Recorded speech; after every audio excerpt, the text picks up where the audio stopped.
again here and then just skip ahead if that's okay. Yep, go for it. All right. Sorry for the light crowd today. Jason, thanks for joining. I know it's one of your first kind of meetings, and this will be a bit of a weird one given the holiday time, but thanks for hopping on and listening in today. All right, where do I need to be? Bike to Work Day plan update. I talked a little bit last month, but we've clarified some things, and we always give the board a bit of a Bike to Work Day update every year, kind of as we lead up to it, given it's one of our kind of marquee events every year. Here's our kind of outline of where we will be Smart Commute in person, kind of helping support stations. These are not all the stations. Thornton's doing a couple stations. I heard yesterday St. Anthony North is doing a station, and there's a few in Westminster is doing some station. There's plenty of stations across the North Metro, but these are the ones that Smart Commute will be at in person.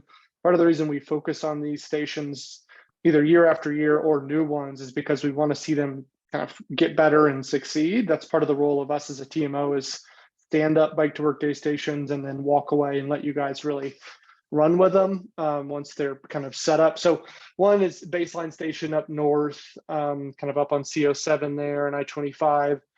That'll be an afternoon station, kind of a bike home station for all the residents. A little bit hard to get kind of perfect trail connections up there, but we're working with them on some how to get here on a bike kind of event flyers. Danielle on our team is working on that. Number two is an afternoon station, same idea, but at Denver Premium Outlets. That might be an easy one for some of you guys to drop by if you're in the area. It'll be a kind of 4 to 6-ish event, and there'll be some breweries around and different activities for biking. And then here comes Waddy back by computer. And then North Glen, we always do a breakfast station at EB Rains Park. We're going to do that again this year.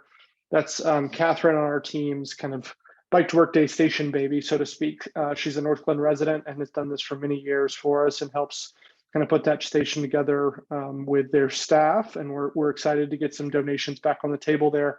I know Ken Spangler and Google were unable to support us this year, but we've reached back out and they've supported us for a number of years on this North Glen station with breakfast burritos, and they're going to do the same thing again. So thankful to have their support, at least in that way.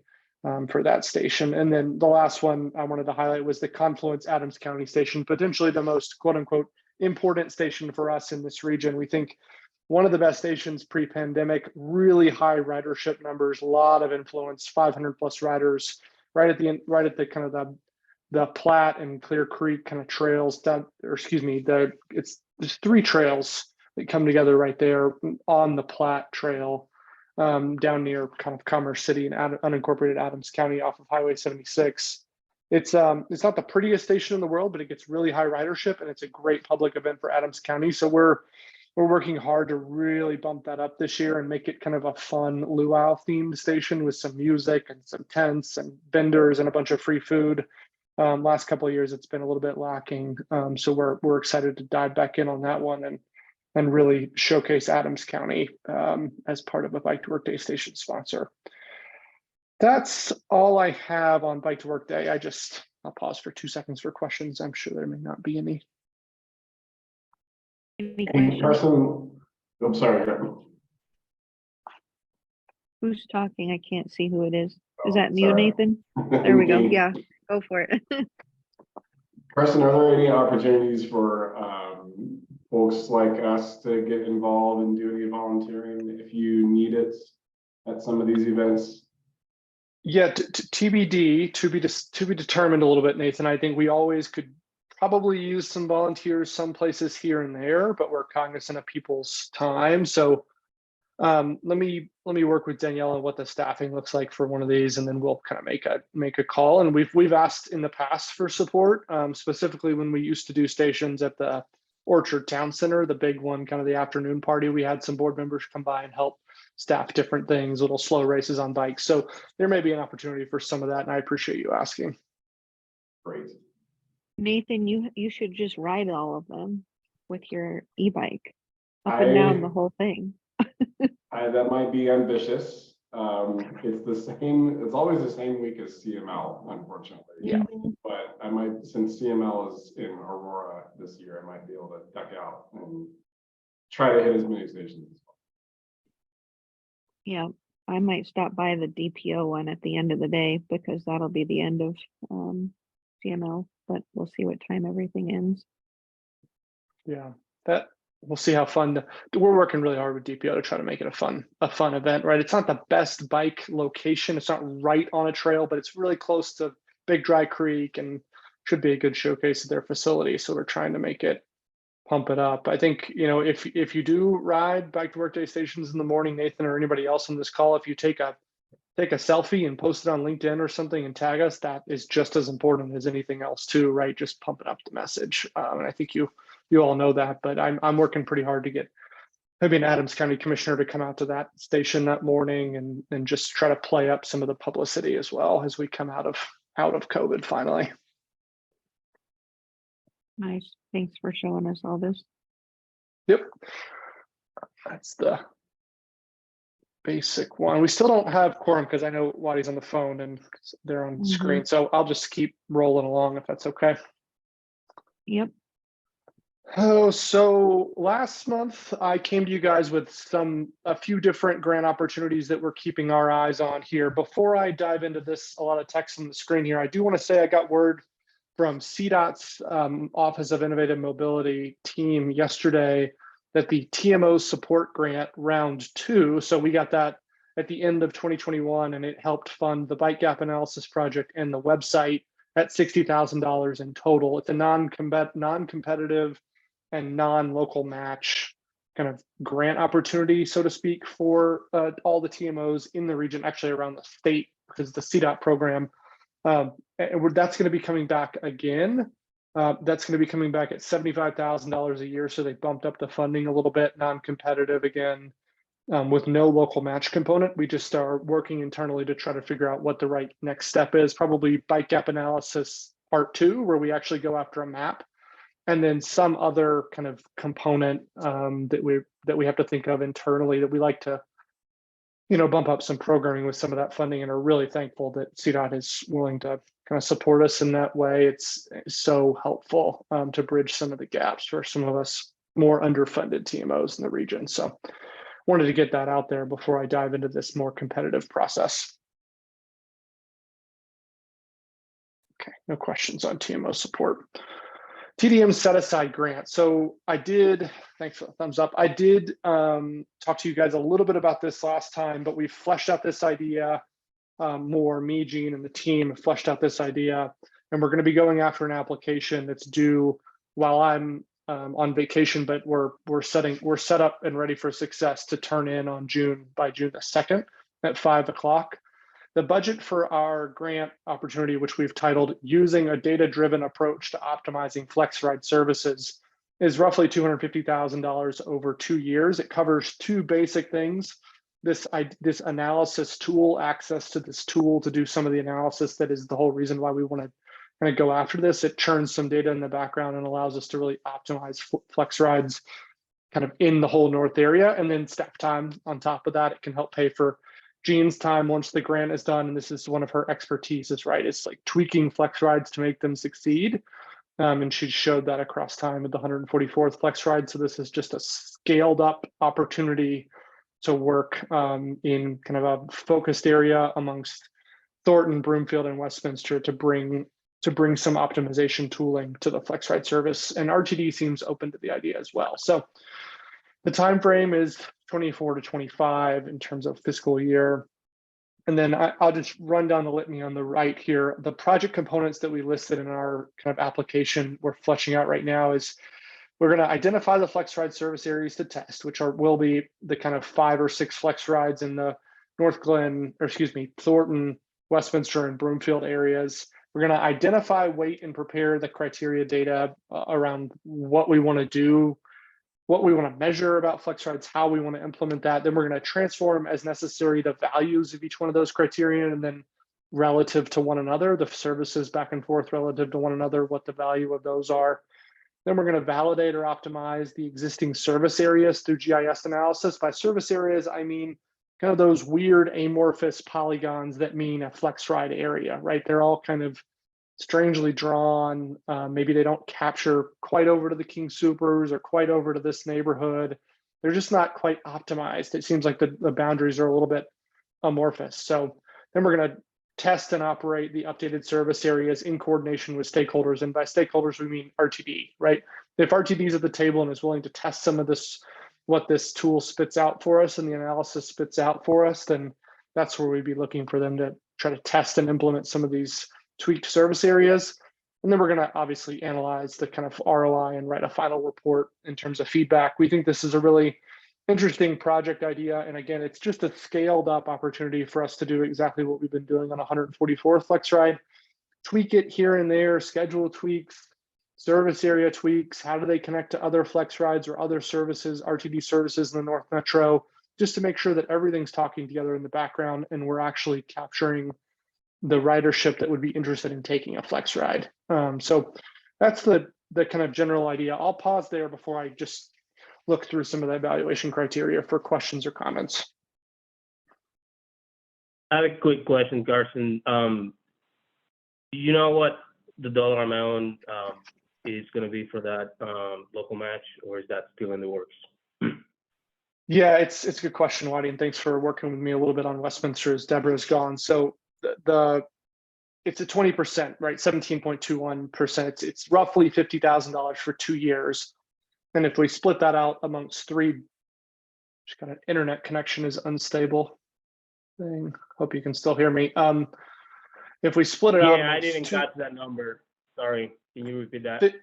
Yeah, sure. 50,000 for 2 years. So essentially 20% of 250,000 is 50,000 over 2 years. And if we split that out amongst three jurisdictions, amongst those 2 years, it's roughly 8,500 per year for 2 years would be kind of the ask we'd be looking for. Now, on the local match side, we're really going to try to optimize or try to go after RTD partnership funding, Waddy, because we'd like to use some of that as a local match. Now, there's a match to that match that some of the local jurisdictions would have to potentially provide, but it's a much lower number. Does that help? I know that's a little complicated. No, that helps. I just, had some internal conversations yesterday, and of course, with Deborah gone, it didn't seem like anybody was aware or was, planning to, take the reins for the time being. So it looks like it might be just me. So I just wanted to have an idea what that number was, so I can figure out, where I'm gonna get that money from. So I'll start working on that, and I'll just follow up with you through emails, go from there. Yeah, but I think we're in a good place, and we're definitely count on our support. Thank you. I'll send you a kind of formal email today, Waddy, that's going to go out to Sarah Grant and Kent Mormon as well. That'll have some kind of formalized asks and what we need from the jurisdictions to make sure this moves forward. Unfortunately, this isn't like a nice to have letter of support situation for this grant application, as you probably know. This is a must have. If we're running after it as a TMO, we have to have it. So it's just one of those deals. So I'll send you some more detailed information today. And our thought was all three of these communities support our 144th Flex Ride. And if that local match component goes away next year and RTD runs the service, this kind of steps in and we continue that budget line item, so to speak, within the city, maybe just at a little bit lower rate. So that was the idea. Sounds good. Thank you. Yep. Any other questions on the project at the high level? All right. I'm gonna just spend 2 seconds on this. Since Kyle is always so interested in measurements in terms of how we look at outcomes, and I put this on here maybe more specifically for him, and I'll send it to him afterwards just because I think it's interesting. But in terms of how the analysis goes, we're gearing our application to hit these evaluation criteria, and I think it's just interesting for everybody on the call, especially those of you who don't play in this DRCOG kind of grant space very often, to look at what this means for us as we write an application. So the 25% of the application is VMTR, which in our world just means vehicle miles traveled reduced, right? How many vehicle miles traveled are you taking off the road potentially by implementing a better Flex Ride service across the North Metro? So that's the baseline. How many people are we taking off the road? And there's a litany of other items, right? Level of innovation, which is really innovative. Nobody's ever done it in the RTD service area. We feel good about that. replicability. We feel like it's a really interesting model to kind of look at across suburban areas, right? The South has a lot of interesting parallels with how our FlexRide service runs up here, although the focus is a little bit different. We think it's replicable across different suburban settings. Does it improve access for people? Is it effective? Is it going to be effective as a project? Or will it help reduce VMT? Will it be a good project for the region? It's kind of a high level one that you can hit on. Project readiness, timing, and synergy. Is it ready for implementation?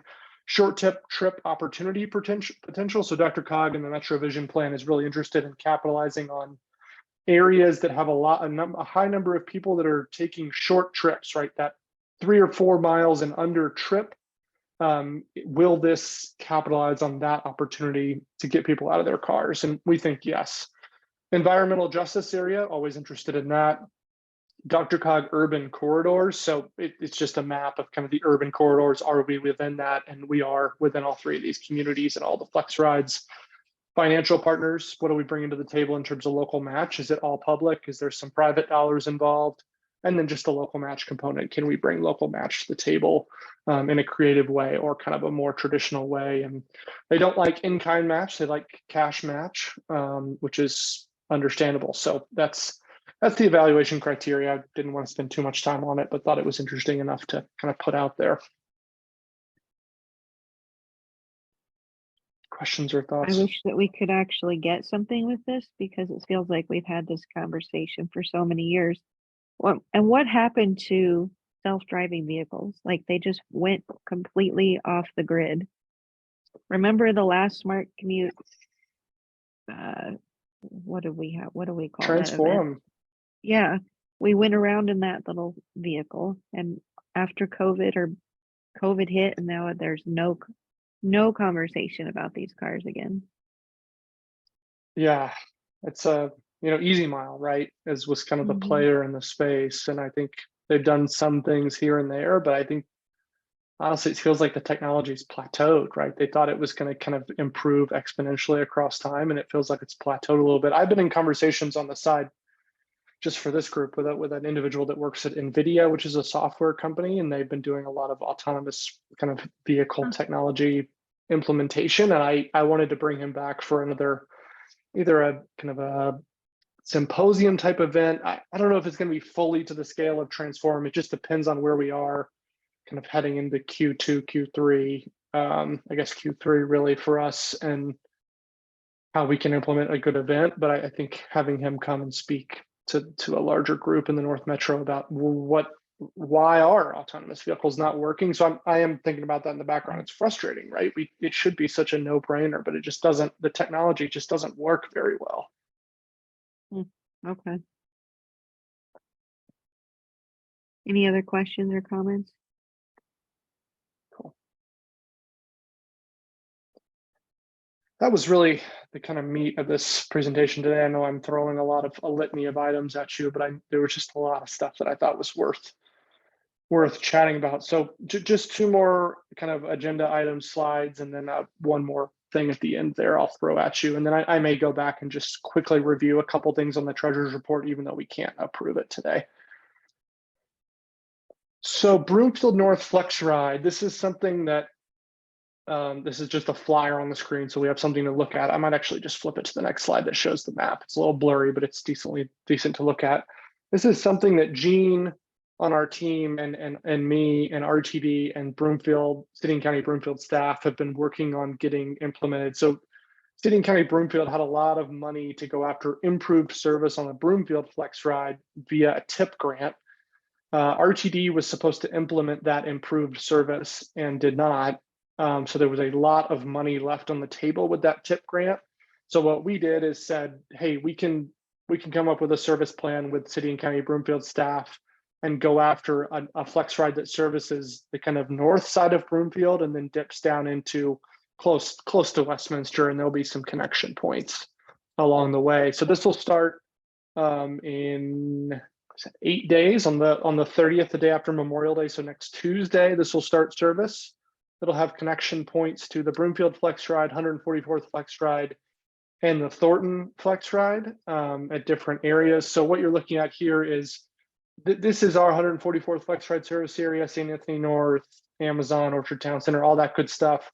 Up here, this is baseline. This is CO7 on the top side, which is there's the baseline community and Anthem, and it jets out to include kind of the King Soopers facility and the hospital up there. And then it comes over here, it hits a hospital over here. There's a school that we tried to really, the service area is really strange, but it was an opportunity for us to hit a lot of things that we think people were interested in getting to in one trip. So I'll flip to the next slide and just say our staff is really focused on kind of like we did on 144 Flex Ride, building ridership early. So we want to get people on this bus early. We've been doing outreach, Gene and Gene more specifically, but me as well, to all the communities that service, starting with kind of the Anthem Ranch, the big player in the room in terms of just sheer volume of homes that are online right now in this area. So we've got a couple of group rides already set up for that first day, people heading down to the premium outlets to shop or go into doctor's appointments or whatever it is. So we're really pumping up ridership during the beginning of this service. Now, the coordination with the CO7 communications team, Tammy's not here today because she's on vacation, but she is working in the background with the CO7 team to make sure that there's a word out there about how to tie this service in with the starter transit service that's coming in a couple of years on CO7, and then just making sure that there's synergy in the background between those two transit services so that they'll be able to have easy transfers, opportunity for people to get off of a more regional bus and then take the Flex Ride down to our facility if they're coming from Brighton or whatever it is. So that's a really important piece. And then also, said it on the flyer, but Broomfield, City and County Broomfield always sponsors, or has for the last few years, their Flex Rides in the area. Here comes Pedro. Their Flex Rides in the area will be free for the whole summer.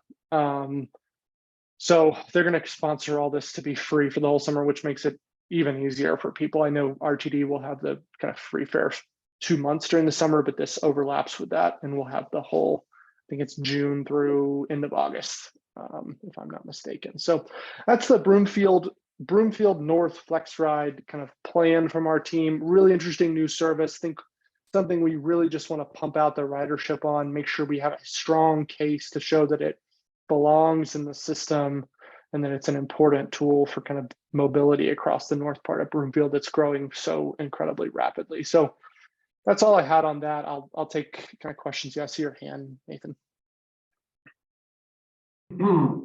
This is all really great. Is there any information on, I guess, sort of the frequencies and the actual stops? Are those black dots the stops and sort of the frequencies between all of them? Yeah, no, good question. So right now there are no stops. This is a true Flex Ride. So it will just be call and ride. We just put these dots on here and had RTD to put them on here to highlight what was in the service area. So I think the idea is through the implementation of something like this, and maybe our TDM set aside grant, we could say it should be a hybrid service if we can prove that there's ridership enough going to these kind of critical mass areas. We have to prove that first and make sure that RTD is willing to run a more fixed route service. This is a big service area, and thanks to Pedro for joining and for kind of bringing us up to speed on the fact that RTD services can use the Northwest Parkway there free of charge. So it helps take this ginormous service area that RTD and VIA, the provider, are not exactly happy about, and cut down the travel time from east to west and make it feasible. So it's something we could have never done had we not had this Northwest Parkway opportunity right in the middle, because travel time from all the way over here on the west to all the way on the east would be pretty terrible, as you all know, and not very reliable. So thanks for that. And it's a good point about stops, Nathan. Yeah. No, I think this is really exciting and interesting. You know, we've had sort of this conversation of what does transit look like in a post-pandemic environment, right? It's no longer the traditional morning north-south commute necessarily, in my opinion. And so trying to look a little bit about what the future of transportation means, especially in this north area, Is it more intercity, sort of day-to-day, getting back and forth for errands, events, shopping, activities, work, sort of throughout the day, not necessarily those two, bookends of the day possibly. So it'll be really interesting. And I'm assuming the data is going to be captured somewhere and we can kind of report back on the data and the success over time. Yeah, that's right. I mean, RTD's staff in terms of reporting data, I think Jess can tell you this, is not the best. But once Aaron's the one on the team that does the flex ride, sends Gene all the data. We've agreed with City and County of Broomfield, we can help crunch some of the numbers as long as we have Gene on the team, and then spit it back out into some kind of report. Now, on the front end, I should say that we provide a ton of what you're saying, right? Origin and destination data, and census data around all of these communities. And that allows us to prove the point that there is no obvious north-south travel shed. A lot of the people that work at St. Anthony North live in this area and they're not traveling north-south. There's both large employment centers that people are traveling to and the fact that people are not using the flex rides for like a very obvious traditional commute. They're using it for more errandy type opportunities. So those are 2 points we're just trying to prove, right? Right. And then just lastly, in terms of the outreach, I think it's really good to integrate yourselves into the residents and the HOAs. This is sort of a heavily populated traditional HOA suburban area, right? And so in my opinion, that's where people sort of get their news from right now, including sort of the online, next doors, all that stuff in this particular area. And I'm just wondering, part of with an upcoming summer and the free RTD, no fare, wondering sort of the youth plug-in, right? So, getting youth on the shuttles and getting youth to be able to use this, especially back and forth to the outlets and all across the area. And if the youth are able to use this successfully, then they actually pass it on to their parents. We're always learning from our youth. But maybe that is something to look into the summer is, the youth workers and how they get to their jobs and their homes without a car. And maybe that could be a really successful foundation for this. Yeah, it's a great point, Nathan, and brings back this idea that I think some of us in the room are intimately familiar with, but maybe not you, is, we used to provide free rides for Waterworld employees, right, down in Federal Heights. And it was on a flex ride and we just reimbursed them for that. If we can prove the same show cause up here for this, then I think there's a real opportunity. And I think it's working on both ends, right? Your idea with kind of the next door height, maybe going to high schools and talking to people. And then on the other end, on the employer, the more traditional where Smart Commute operates, talking to the managers at stores and things and saying, hey, where do you have your employees coming from? We can help them get here by this or that and pay, and their ride is free. So, really good points. And I've written them down here on the side.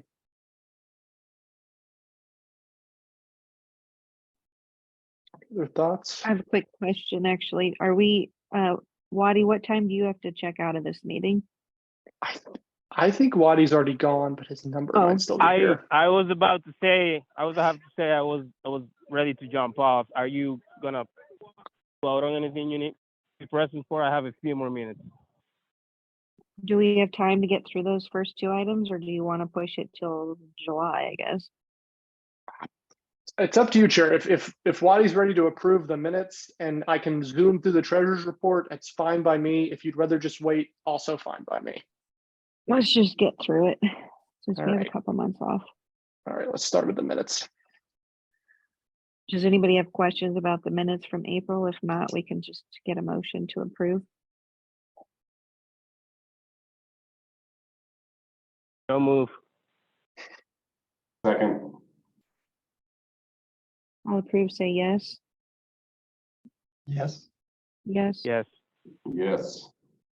Any opposed, say no. All right, we'll accept the April minutes and we'll move on to the treasurer's report. All right, thank you. I'll keep this really brief. I know I usually run through line by line, but I'll keep it high level today for the sake of time. Our opening balance back on April the 1st, which we're always a month behind, was relatively healthy, right over $21,000. But during that month, we had a lot of deposits come in. This is typically how it works for us in Q1 heading into Q2 each year. So we get a lot of big things. So I'll point out the NADA admin and Smart Commute membership fee comes in. That's $28,500. And we also started to receive some of our outstanding invoices from CMAC and the marketing contract, and we got one of the larger membership funds in. So a lot of deposits came in that month, which brought us back to a very healthy place heading into the rest of the year. Our expenses are always right around the $30,000 number. You're going to see that bump up as we have Danielle on the staff, and we'll get reimbursed at a different rate once we start getting that cycle through our system. The only thing I'll point out here that's interesting is e-bike phase 2, we had to upfront the cost, and we're able to do so for four or five e-bikes to start our phase 2. So we had to pay for the bikes, all the accessories, the training, all that stuff out of pocket. We got immediately reimbursed from RTD 15 days later. So you'll see that come out in the next cycle. So that was a big expense that's worth pointing out. And then the rest of it is all pretty normal. Salaries around 13, IRS withholdings, state tax withholdings, all that stuff was pretty standard month by month. Our ending balance back then was a relatively healthy $53,723.81. Our current checking balance, we've had a lot more money come in, is $85,954 as of this morning. And our current savings balance, which is acting as a holding account again for that local match on the 144th Flex Ride e-bike program, is $121,000 and change. I've been getting some interest on that, which is nice. And then current outstanding invoices, we have right around the $40,000 number.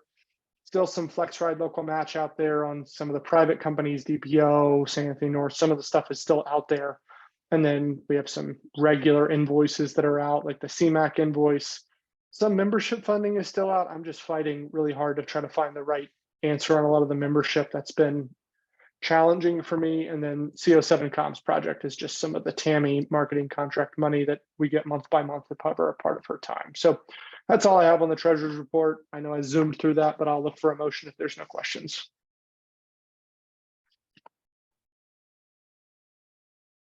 I'll make a motion to approve the May treasurer's report. Second. All in favor, say yes. Yes. Yes. Yes. Any opposed, say no. All right, we'll go ahead and accept the May treasurer's report. Thank you, Waddy, for hanging around for a few more minutes, and have fun at your daughter's graduation. Thank you. Have a good day, everyone. Bye. Thank you, Lottie. Bye-bye. All right, let me flip ahead here.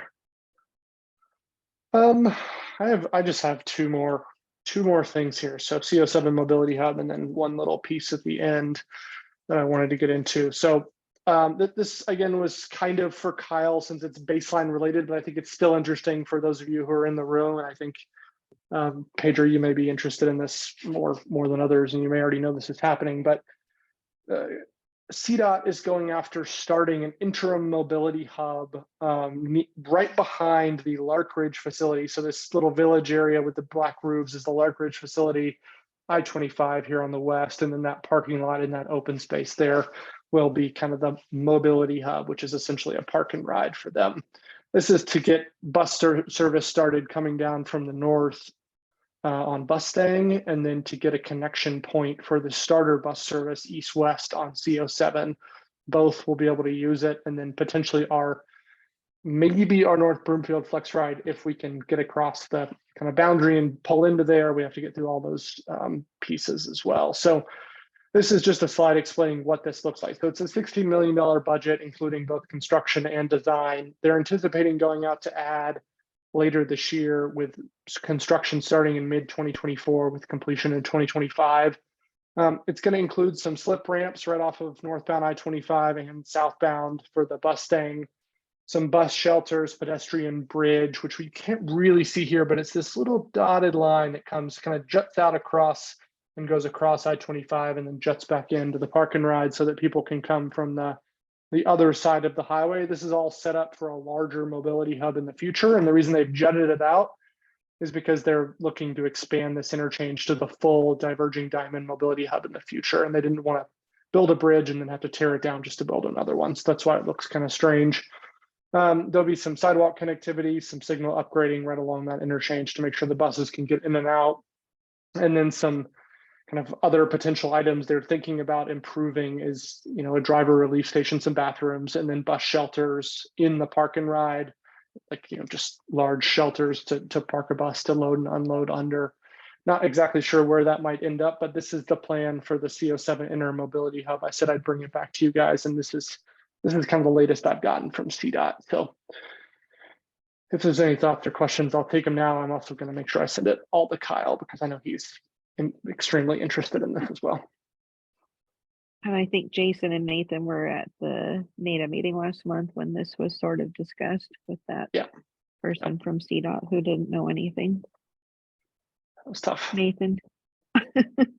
Yeah, and poor Carson, I won't put you on the spot like the poor CDOT person from last month, but do you know by chance when they would be going to advertisement for this, or sort of the timeline? I mean, I know it's no mid 2024 construction, but do you think that'll really be the case?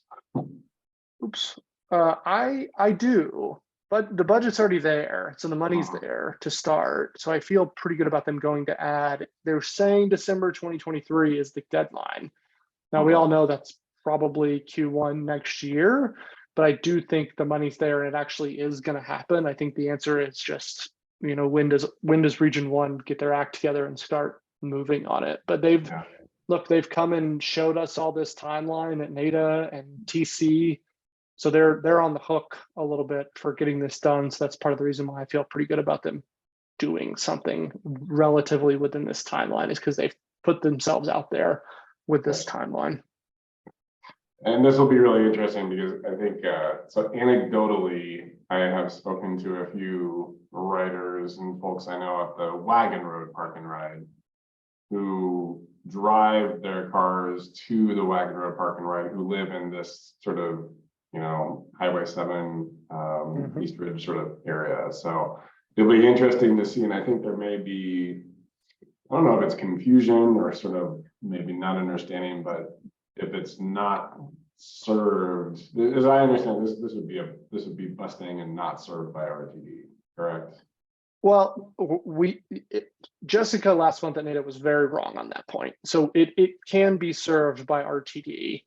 Now, there's not a lot of RTD service right now. There will be the North Broomfield Flex Ride or Broomfield North Flex Ride that will potentially stop in here. And then the starter bus service for CO7, if that's run by RTD, does have the rights to stop in here as well. The idea is to bring the 120X further north, right? Eventually, that's the ultimate goal, is to have it go one stop further north. So I think I understand your confusion point, and people, honestly, I think it's CDOT saying, if RTD is not going to bring the service to this area, the Mustang's the answer. Let's do that. That's I don't know if Nickel Bus, right? Yeah, Her totally. comments, from Totally. CDOT, Yep. Not me. I know. What was that, Jessica? Sorry. I said it was Jessica Mickelbus from CDOT's comments that were incorrect, not mine. Gotcha. Yep. Yeah. Pedro? And I think there's a lot of potential ridership up there. It'd just be interesting to sort of see what the outreach and sort of the, especially as, baseline gets built up, but just the dynamics between Mustang and RTD and the option, et cetera, et cetera. So it'll be interesting to see where it all leads. I'm hoping to take Pegasus for the first time next week. And there was no RTD service. There was Pegasus service from Vail to Denver. So Yep. Be interesting. It works. Pedro? Oh, I can't hear you, Pedro. I think you're muted. I just have a question. Do you know if the park and ride will be free parking or it will be paid parking? It'll be free. I don't think there's any, until there is enough demand, they will not make it paid, like the Wagon Road Park and Ride eventually got to pre-pandemic. But yeah, the idea is it'll be a free parking lot. And now they're still in conversations about who polices this parking lot and how that happens, but that's a little bit more behind the scenes and not something I'm interacting with. It's a good question. So this is just a CDOT project, or does it have funds from RTD as well? Yeah, CDOT only. So this is CDOT saying, you know, we want a stop for our Mustang heading on I-25, and this is a way to get it started quicker. Obviously, the idea, and I think you're all familiar with the idea that Karen has showed in the past, this big diverging diamond with a center loading platform here at I-25 and CO7 is the ultimate goal, and it's still on CDOT's list, but there's no money. So this is them kind of, I don't want to say it, but it's halfway giving us a token, right? It's here's your mobility hub to start, is how it feels. And I think Jessica could probably say it much better than I could. Yeah, but I don't want to be irritated this morning, so. Sorry. Well, I drove on the nice diverging diamond intersection up north that they did put money into, where there are fewer people living and less traffic. That was wonderful. Yeah. At Centera. Yeah, it was nice. It was a nice, Are there any movement regarding widening of I-25? Because I would think that the divergent diamond would fit in whatever widening project. Because I know that they rejected the what was it called, the American roads, or I can't remember exactly. Proposal with P3, right? They did. Rejected the P3 and then have an issue with the EIS down south, down further south. So this is in segment 3 of I-25, and the latest answer from Monday from CDOT staff is we don't have segment 3 on the list right now because it's not as critical as other segments like segment 2 near 88th Avenue, the crash corridor, so to speak, that we're kind of calling it behind the scenes. So the short answer is they know it needs to happen sometime, but there is no plan or project or funding to make it happen, which is not what we want to hear, right? We're always pushing on them in the background because we need express lane access through here. We need a better, safer system to grow for the future. And, you know, if they have these two projects disconnected, right? The mobility hub project, the ultimate build out is separate. And so is the kind of segment 3 idea to expand I-25, like you were talking about, Pedro. What we're pushing them on is it's got to be at the same time because it has to be.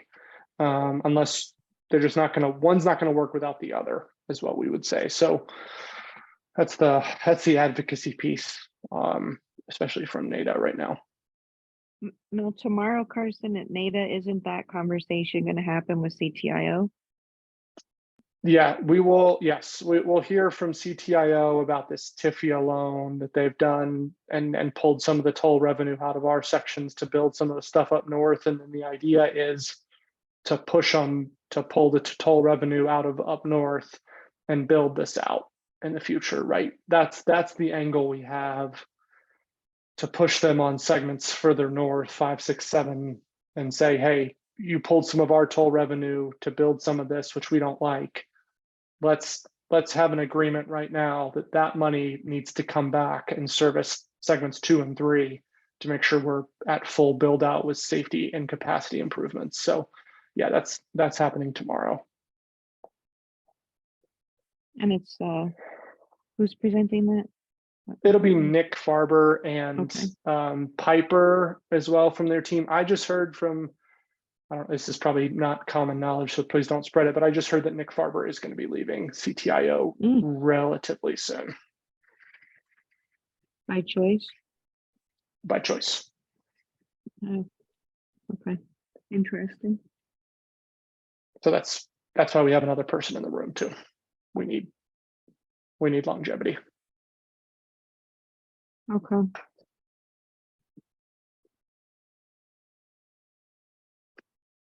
Anything else? Well, someday we can launch rocket ships off of their wonderful mobility hub, you know, with all the promises. By the time we get it, that's probably what we'll be using is air travel. Cars will fly Yeah. by then. Maybe they'll be autonomous at that point, right? Maybe.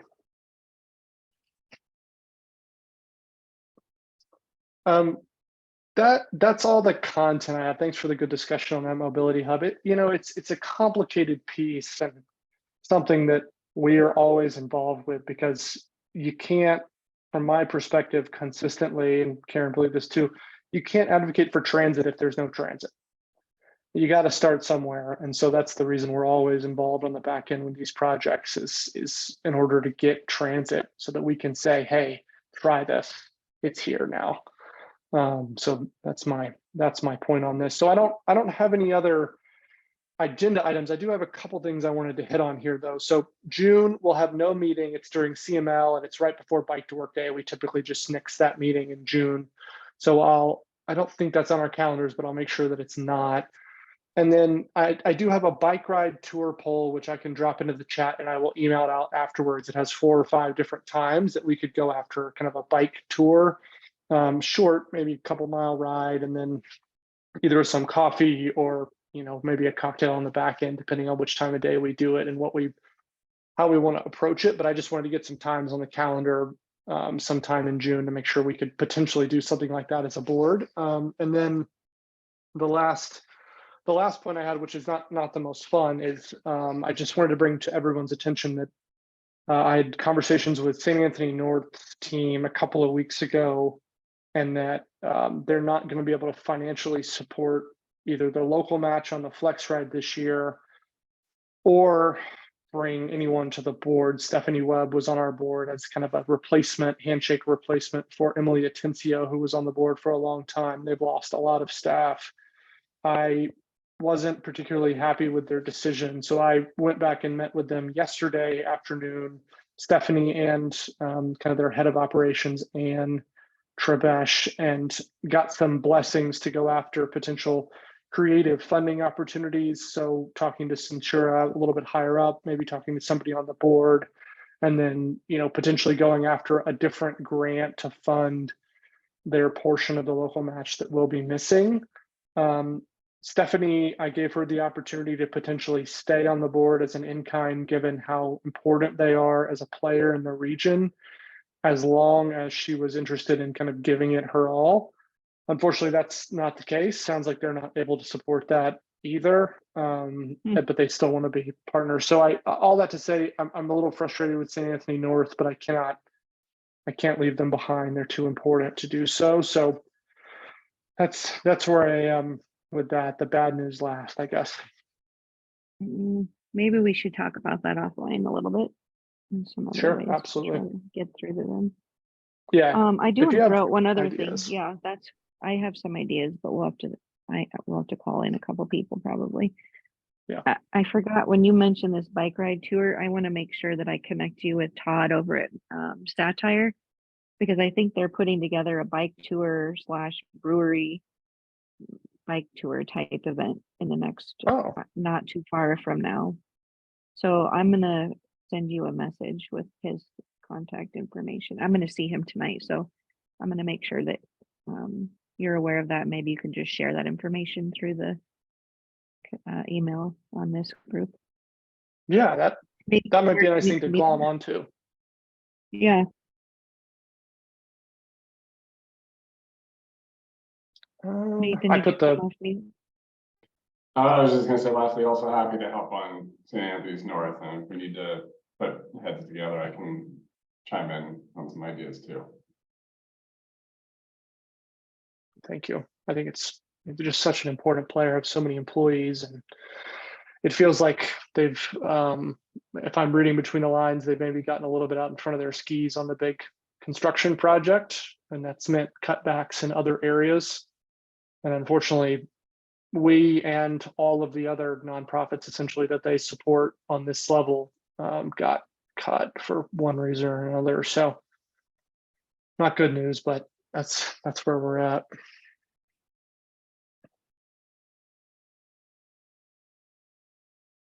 anything else for the small group here before we sign off? No, I guess we'll see many of us in the morning. I will be there. It'll be